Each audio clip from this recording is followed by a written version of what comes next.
Republic Bharat, आपका पसंदीदा, आपका नंबर 1, भारत का नंबर 1 न्यूज चैनल अब एक नए अवतार में। जनता की ओर से आवाज आती है कि जो राम को लाए हैं सुबह की शुरुआत एक घोटाले से होती थी और सायकाल आते आते किसी आतंकी वारदात या किसी वारदात की समाचार हमें देखने को मिलते थे। जो लोग पाकिस्तान का राग अलाप रहे हैं वे कृपया पाकिस्तान जाएं। लोकसभा चुनाव के 5 चरण संपन्न हो चुके हैं और इन 5 चरणों में देश के अंदर उत्तर, दक्षिण, पूरब, पश्चिम अलग अलग राज्यों में मुझे जाने का अवसर प्राप्त हुआ है। बहन और भाइयों, उत्तर प्रदेश में भी अब तक 53 सीटों पर चुनाव संपन्न हो चुके हैं, लेकिन जनता के मन में जो उत्साह है 4 जून को क्या होने जा रहा है ये पहले से ही जनता जनार्दन के सामने पहले से स्पष्ट है। और जनता जनार्दन पूरे देश के अंदर एक स्वर में बोल रही है कि फिर एक बार थोड़ा खलीलाबाद की आवाज में लगाइए, मैदावल की आवाज। मैदावल की आवाज ऐसी गूंजती थी, अच्छे अच्छे लोग थर्रा जाते थे जब हम लोग यहाँ कार्यक्रम करते थे। फिर एक बार, फिर एक बार, फिर एक बार, और अब की बार 400 पार। जब 400 पार की बात हम करते हैं तो बहन और भाइयों,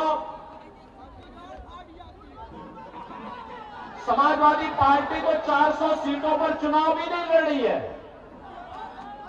और वह कहती है कैसे होगा, तो जनता की ओर से आवाज आती है कि जो राम को लाए हैं, क्या आती है आवाज, जो राम को लाए हैं, जो राम को लाए हैं, सहमत है ना? आप में से कितने लोग अयोध्या रामलला का दर्शन करने के लिए गए हैं? वाह भाई, पूरा का पूरा खलीलाबाद, पूरा का पूरा मैदावल गया है। अभिनंदन करता हूं मैं आप सबका। बहन और भाइयों, 500 वर्षों का इंतजार समाप्त हुआ है। अयोध्या में रामलला विराजमान हुए हैं। याद करिए, आपके लिए तो एक तरफ अयोध्या में रामलला का विराजमान हुआ, दूसरी तरफ इंटरनेशनल एयरपोर्ट का नामकरण महर्षि वाल्मीकि के नाम पर, रेन बसेरा का नामकरण निषाद राज के नाम पर, और भोजनालय का नामकरण जहां पे गरीबों को, जनता, श्रद्धालुओं को भोजन मिल रहा है, उसका नाम पर माता सबरी के नाम पर वो बना हुआ है। याद करिए, ये समाजवादी पार्टी के लोग राम भक्तों पर गोली चलाते थे और आज अयोध्या में राम भक्तों पर पुष्प वर्षा हो रही है, पुष्प वर्षा। ये लोग राम भक्तों पर गोली चलाते थे, कहते थे परिंदा भी पर नहीं मार सकता। और बहनों और भाइयों, आज अयोध्या धाम में भक्तों की आवभगत होती है, राम भक्तों की आवभगत होती है और अयोध्या को एक बार फिर से त्रेता युग का गौरव दिलाने का काम कर दिया गया है।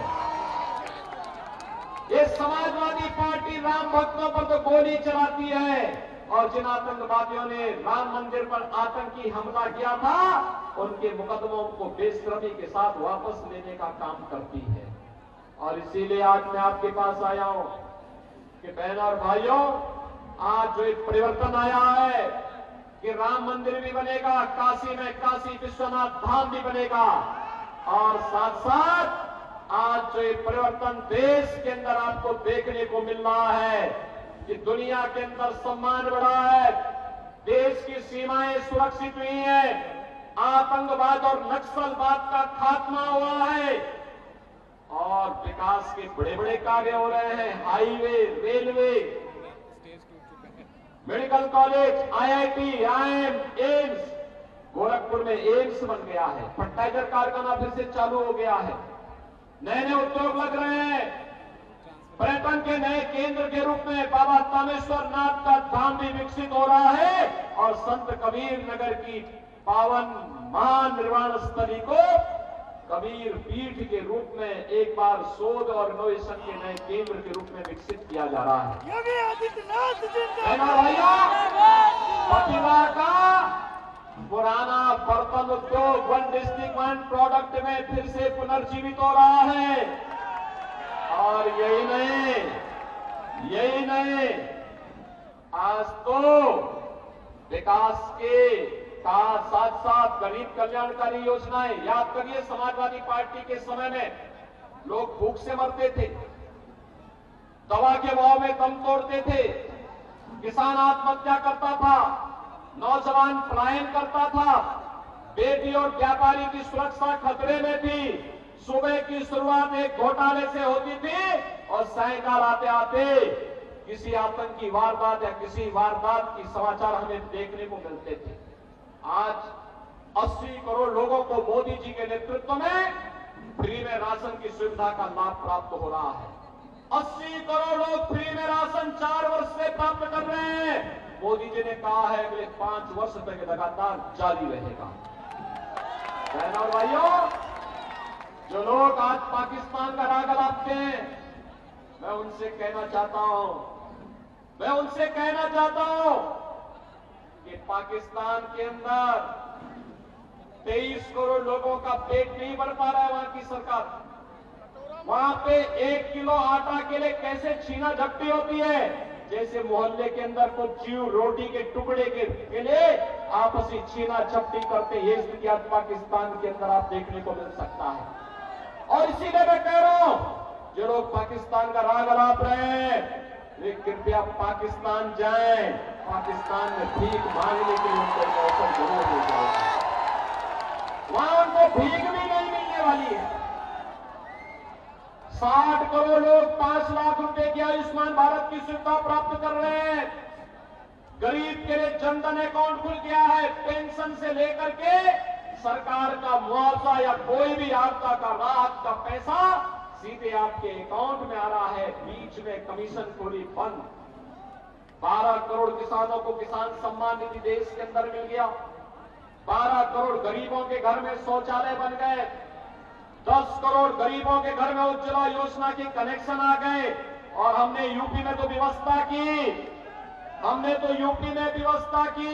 होली और दीपावली में एक भरा हुआ सिलेंडर इन घरों तक पहुंचाने का काम करेंगे। यह हमने पिछले वर्ष में जारी कर दिया है। 2019 के फरवरी में मैंने रिपब्लिक भारत शुरू की। इतनी सपोर्ट मिली हमारे राष्ट्रवादी चैनल को कि 1 साल के अंदर भारत का नंबर 1 चैनल हो गया। उसके बाद कई लोगों ने मेरे खिलाफ और रिपब्लिक मीडिया नेटवर्क के खिलाफ साजिश की। वो तो सब आप जानते हैं दोस्तों, दोहराने की ज़रूरत नहीं। आज मैं उन सब लोगों को कहना चाहता हूँ कि रिपब्लिक भारत एशिया के सबसे बड़े न्यूज़ रूम से ऑपरेट करेगा और एशिया के सबसे बड़े स्टूडियो कॉम्प्लेक्स, जिसको हमने संघर्ष और तपस्या से बनाई है। और आज मैं ये भी कहना चाहता हूँ कि जितने मेरे शुभचिंतक हैं, जिन्होंने सोचा था कि अर्नब गोस्वामी को रिपब्लिक भारत से दूर कर देंगे, उन्हें फिर से सोचना पड़ेगा, क्योंकि मैं अर्नब गोस्वामी कभी रिपब्लिक भारत नहीं छोड़ सकता और रिपब्लिक भारत पे ही मैं वापस आ रहा हूँ।